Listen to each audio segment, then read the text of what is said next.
មិត្តភក្តិ5យ៉ាងដែលគួររាប់អានមិត្ត5យ៉ាងដែលគួររាប់អាន1មិត្តដែលមានក្តីស្រមៃក្នុងខ្លួនគេដឹងថាគេចង់ធ្វើអ្វីគេមានក្តីសុបិននិងកិច្ចការដែលគេចង់ធ្វើហើយអ្វីទាំងអស់នោះនឹងជាអត្តពលដល់អ្នកដាស់តឿនអ្នកឲ្យខិតខំប្រឹងប្រែងជានិច្ច2មិត្តដែលមានថាមពលវិជ្ជមានគេជាពន្លឺបំភ្លឺជីវិតអ្នកគ្រប់ពេលដែលអ្នកបានជួបបញ្ហាសម្ដីនិងកាយវិការវិជ្ជមានរបស់គេនឹងធ្វើឲ្យអ្នកមានកម្លាំងចិត្តក្នុងខ្លួន3មិត្តដែលណែនាំផ្លូវអ្នកគេតែងតែផ្ដល់យោបល់ឲ្យអ្នកចង់ឲ្យអ្នកល្អនិងតែងតែតម្រែតម្រង់ផ្លូវអ្នកជានិច្ច4មិត្តដែលជួយយកអាសាអ្នកពេលខ្លះអ្នកមិនពឹងគេទេក៏គេពេញចិត្តនឹងជួយអ្នកដែរនៅពេលណាដែលអ្នកត្រូវការជំនួយ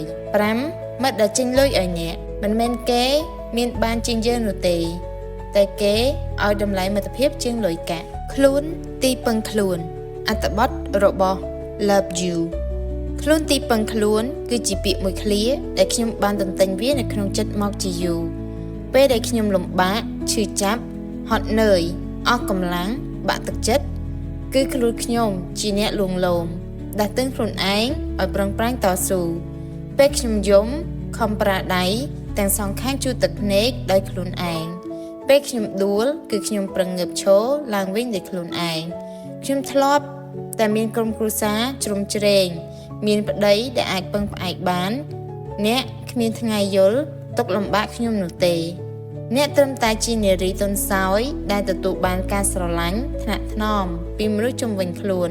តែខ្ញុំវិញគឺជាមនុស្សស្រីម្នាក់ដូចជាអ្នកដែរតែខុសត្រង់ថាខ្ញុំមិនមានសំណាងដូចអ្នកស្ត្រីរឹងមាំអត្ថបទរបស់រតនាពួកគេនិយាយថាអ្នកខ្លាំងដូចជាការសរសើរដូចជាការរឹងមាំគឺជាជំរើសដែលយើងមានដែលយើងបានធ្វើប៉ុន្តែអ្វីដែលគេមើលមិនឃើញគឺតម្ងន់យើងរែកពុនគេមិនឃើញយប់ដែលយើងយំយ៉ាងស្ងប់ស្ងាត់ម្នាក់ឯងទេ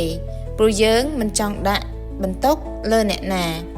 ព្រោះយើងគ្មានអ្នកណាឲ្យពឹងផ្អែកទេគេមើលមិនឃើញពេលដែលយើងទឹកភ្នែកយ៉ាងលឿនព្រោះគ្មានពេលទន់ជ្រាយ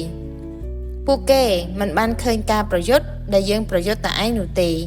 ពេលដែលយើងប្រាថ្នាចង់មាននរណាម្នាក់នៅក្បែរយើងហើយនិយាយថាអ្នកមិនចាំបាច់ធ្វើវាដោយខ្លួនឯងទេអ្នកមិនចាំបាច់តស៊ូម្នាក់ឯងទេដោយសារតែការពិតស្ត្រីខ្លាំងតែងតែឯកាបំផុតយើងមិនសុំជំនួយទេព្រោះយើងធ្លាប់ធ្វើអ្វីគ្រប់យ៉ាងដែលខ្លួនឯងហើយយើងមិនត្អូញត្អែរទេព្រោះយើងបានជឿជាក់ខ្លួនឯងហើយថាយើងអាចដោះស្រាយវាបានប៉ុន្តែពេលខ្លះសូម្បីតែស្ត្រីខ្លាំងបំផុតក៏អស់កម្លាំងដែរសូម្បីតែស្ត្រីរឹងមាំបំផុតក៏ត្រូវការសម្រាប់ដែរដូច្នេះប្រសិនបើអ្នកស្គាល់មនុស្សស្រីខ្លាំងកុំសរសើរពីភាពខ្លាំងរបស់នាងធ្វើឲ្យនាងរំលឹកនាងថានាងមិនចាំបាច់តស៊ូជាមួយនឹងអ្វីតែម្នាក់ឯងនោះទេព្រោះថាស្ត្រីខ្លាំងបំផុតរឹងមាំបំផុតក៏ហត់នឿយដែរក៏ចង់សម្រាកដែរពេលខ្លះនាងប្រឹងរឹងមាំព្រោះគ្មានជម្រើស